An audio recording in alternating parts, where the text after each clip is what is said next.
ना त्याच्यामुळे आमचं एवढं डेअरिंग झालं. गावपुढाऱ्यांपुढं आमचं काहीच चालत नव्हतं. दादांनी जी शब्द दिलता ना की मी आहे तुम्ही फक्त लढा, त्यामुळे फक्त एवढी दादांपेक्षा दुसरा उमेदवार कोणच नाहीये. दादांनाच उमेदवारी मिळावी एवढी इच्छा आहे. योग्य दादाला ताकद द्या, तुम्ही ताकद द्या. आम्ही सगळे त्यांच्या बरोबर पाठीशी आहे. पाणी नव्हतं, पाण्याची सोयी भरपूर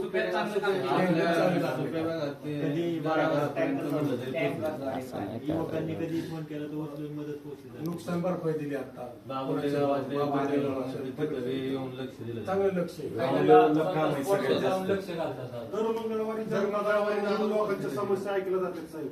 दर मंगळवारी आमचं दादांवर लक्ष आहे, फक्त तुमचं दादांवर लक्ष ठेवा. कारण आम्हाला आता दादा बदलायचा आहे.